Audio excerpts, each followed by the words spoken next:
Tomorrow, millions of people across England, Scotland, and Wales go to the polls.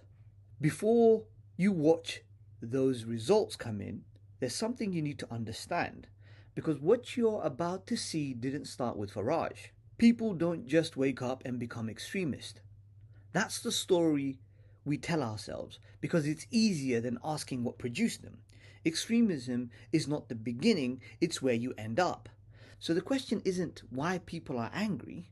The question is, why does extremist belonging feel like the answer? One answer could be, we are living through a collapse of belonging. Not the jobs, not the wages, the things that make you feel rooted, community, stability, purpose, a sense that you are a part of something that will hold you. These have been taken apart piece by piece for the last 40 years. We replaced it with individualism, with competition, with the idea that you succeed or you fail on your own. When that happens, when people stop feeling held, they start searching. This is where the far right enters, not with hate, with recognition. It says, you've been left behind, you've been ignored, something real has been taken from you. And for a lot of people, that is true. But then comes the lie. It isn't housing speculation or wage suppression or 2 decades of austerity. It's migrants, refugees, the outsider, the person who arrived after you. Take real pain, give it the wrong address. This isn't fringe anymore. In April 2026, YouGov put reform at 27%, 10 points clear. 7 of the most deprived areas in England saw far-right unrest. 23 out of the 27 riot-affected towns ranked below the national median for social stability. That's not random. That's a map of abandonment. Take Hartlepool, for example, one of the most income-deprived and employment-deprived areas in England. Men there have a healthy life expectancy 5 years shorter than the national average. The council cut all funding for bus services. Public health grants were slashed by 22%. This isn't a community that failed. It's a community that was taken apart deliberately, cut by cut over years. And when reform arrived and said, you've been abandoned and here's who's responsible, that message landed. Because the abandonment was real. The address was the lie. Now you might think this is unique to Britain. The patterns run across the world. South Africa, unemployment over 31%, youth unemployment nearly 44%. Xenophobic violence doesn't happen in the wealthy suburbs, it happens in townships, in informal settlements where people are already competing for survival.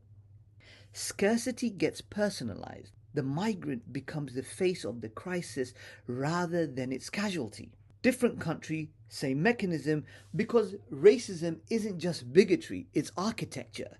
Colonial history gave societies a ready-made hierarchy for deciding who belongs and who can be blamed.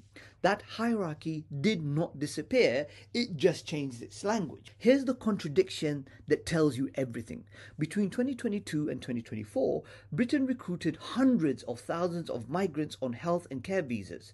They kept the NHS running, they kept elderly people in care homes alive, they paid taxes and filled roles that would otherwise have gone empty. And simultaneously, migration was being described as a national crisis. The same people, the same contribution, 2 completely different stories depending on who's telling them. That's the deal on offer. Your labour is welcome, your belonging is not. Now, who's paying for this? Reform UK, the party at 27%, has received over 24 million from a single donor. 3 wealthy men account for 3/4 of Reform's total donations. This isn't a people's movement. It's a private operation dressed as a people's movement.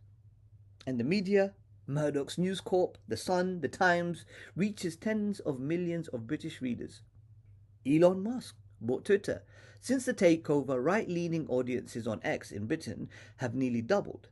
Progressive audiences have halved. 9 of the 10 online political shows are right-leaning. That dominance didn't happen organically. It was funded deliberately by people with something to protect. So if these movements are anti-elite, why are the elites building them? Because look at what reform would actually do. Their tax plans, independently analysed by the IFS and the IPPR, cost 59 billion.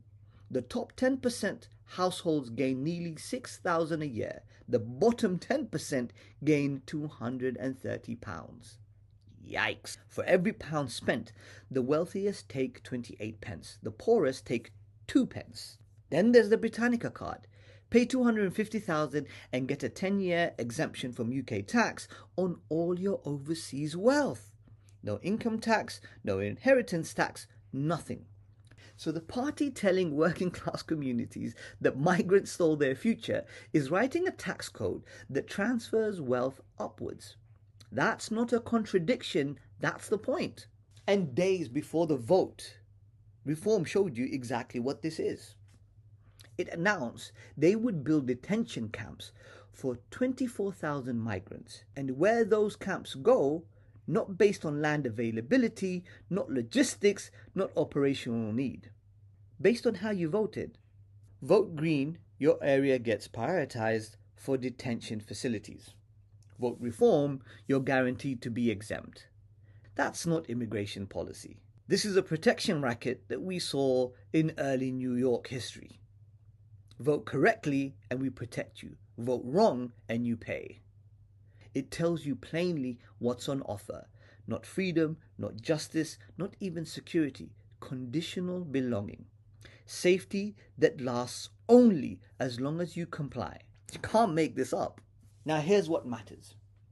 The Green Party, built by thousands of volunteers and organisers who spent years doing unglamorous political work in communities across this country, is now polling at the levels that threaten the established order.